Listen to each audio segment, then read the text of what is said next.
সদৌ গুৱাহাটী আন্তঃ club boxing championship শতাধিক জুনিয়ৰ সাব জুনিয়ৰ বক্সাৰৰ অংশগ্ৰহণ উলুবাৰী বক্সিং ক্লাবৰ উদ্যোগ উদ্বোধনী অনুষ্ঠানত উপস্থিত অসম এমেচাৰ বক্সিং সন্থাৰ সম্পাদক হেমন্ত কুমাৰ কলিতা।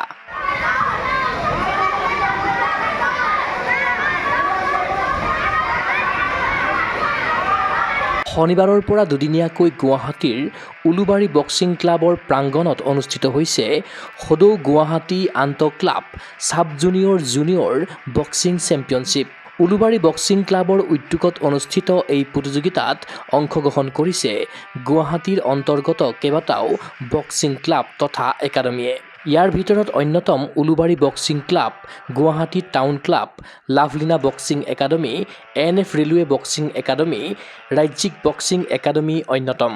শতাধিক জুনিয়ৰ আৰু সাব জুনিয়ৰ পৰ্যায়ৰ খেলুৱৈয়ে উলুবাৰী বক্সিং ক্লাবৰ ৰিঙত দাঙি ধৰিছে ক্ৰীড়া প্ৰদৰ্শন।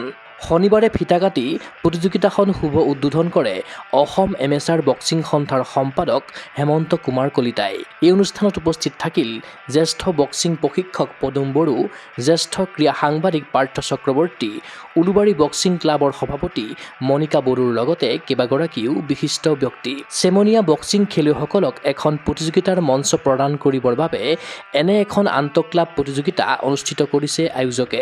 আগন্তুক সময়ত সদৌ অসম ভিত্তিত আৰু সৰ্বভাৰতীয় পৰ্যায়ত আন্তঃ ক্লাব প্ৰতিযোগিতা আয়োজনৰ আশা ব্যক্ত কৰে অসম এমেচাৰ বক্সিং সন্থাৰ সম্পাদক হেমন্ত কুমাৰ কলিতাই। একচুৱেলি আমি আমাৰ সৰু চেমনীয়াখিনিক উৎসাহ দিবৰ কাৰণে প্ৰথমবাৰৰ বাবে উলুবাৰী বক্সিং ক্লাবে ইণ্টাৰ গুৱাহাটী একাডেমিজ এই প্ৰথমবাৰৰ বাবে হৈছে। আমাৰ যিমান একাডেমি আছে 4খন একাডেমিৰ মাজতে আমাৰ এই কম্পিটিশ্যনটো হ'ব।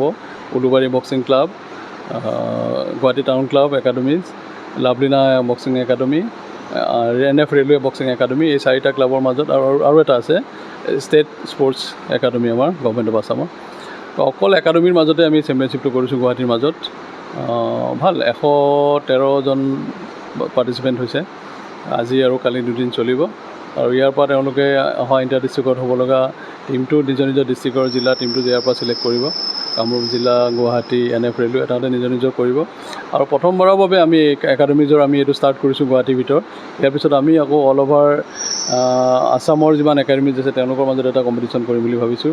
প্লাছ আমাৰ আৰু এটা মন আছে, অহা নৱেম্বৰ ডিচেম্বৰৰ ভিতৰত যদি আমি পাৰোঁ, প্ৰপ'জেল অলৰেডি দিয়া আছে যে অল ইণ্ডিয়া ইণ্টাৰ একাডেমিজ প্ৰথমবাৰৰ বাবে ইণ্ডিয়াত এতিয়া কেতিয়াও হোৱা নাই। আমি গুৱাহাটীত পাতিবলৈ এইটো বিচাৰি আছোঁ যে যাতে একাডেমিজবিলাকৰ যিবিলাক বাচ্ছা আছে, লিমিট নাই ইয়াত, যিমান বাচ্ছা আছে চবেই খেলিব পাৰে। ৱেটৰ এটা ৱেটত যদি 10জন 15জনো থাকে কোনোবা ক্লাবৰ খেলিব পাৰিব। তো সেইটো এটা ডাঙৰ ফেষ্টিভেল টাইপৰ এটা হ'ব বুলি আশা কৰিছোঁ আমি নৱেম্বৰ ডিচেম্বৰত, যদি চব ঠিকে থাকে। আৰু এইটো আমি উলুবাৰী বক্সিং ক্লাবক আমি ধন্যবাদ জ্ঞাপন কৰিছোঁ। তেওঁলোকে প্ৰথমবাৰৰ বাবে গুৱাহাটীৰ যিমানখিনি একাডেমিজ আছে চবকে একত্ৰিত কৰি লৈ সাব জুনিয়ৰ আৰু জুনিয়ৰ লেভেলত এই প্ৰতিযোগিতাখনি আৰম্ভণি কৰিছে।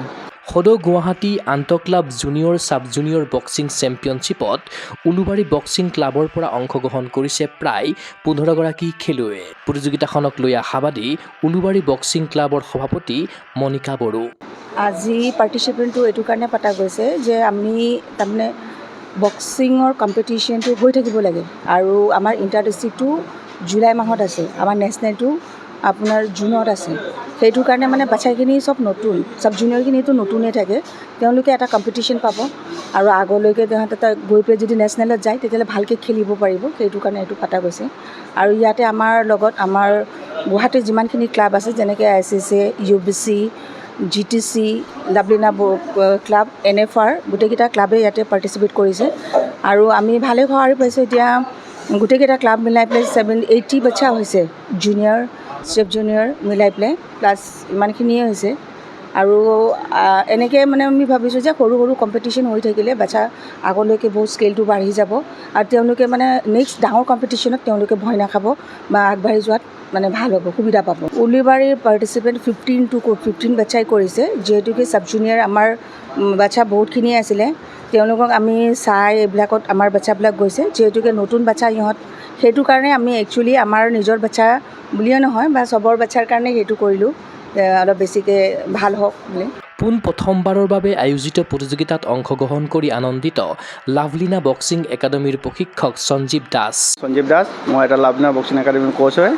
চ' এতিয়া আমাৰ ষ্টুডেণ্টক লৈ আহিছোঁ জাষ্ট বহুত আগবাঢ়িছে ল'ৰা ছোৱালীকেইটা আৰু এতিয়া 1 বছৰ হোৱাই নাই তথাপিতো আমি এতিয়া ইণ্টাৰ ডিষ্ট্ৰিক্টৰ লেভেলত বনাই দিছোঁ আৰু লাভলীনাহঁতক বহুত ফেচিলিটি দি আছে গ্ল'ভছ পৰা লৈ পিনে যিমান বক্সিঙত যিমান বস্তু লাগে এভৰিথিং প্ৰেক্টিছ জগাটো ভাল বনাই দিছে আৰু আমাক এতিয়া এভৰিথিং ভাল হৈ আছে আৰু মই ভাবোঁ যেতিয়া মই কোচিছ কৰি আছোঁ লাভলীনাই কৈছে মোক সঞ্জীৱ দাদা বুলি মাতে সঞ্জীৱ দা আপোনাৰ পোৱালীকেইটাক ইয়াৰ পৰা ওলাক ষ্টেট লেভেলক বনাওক এতিয়া ষ্টেট লেভেলৰ পৰা নেশ্যনেল লেভেল বনাওক তাৰপিছত পিছফালে আমি চাই আছোঁ বুলি কৈছে ক্ৰীড়া অনুৰাগীৰ আশা সাফল্যমণ্ডিত হওক সদৌ গুৱাহাটী আন্তঃ club junior sub junior boxing championship এনে প্ৰতিযোগিতাৰ আচলত ধৰি ক্ৰীড়াংগনত দুপদুপে আগুৱাই যাওক ক্লাব আৰু একাডেমীৰ অন্তৰ্গত উদিত বক্সিং প্ৰতিভা চিন্ময় বৰাৰ প্ৰতিবেদন গুগল স্পৰ্টছ এনে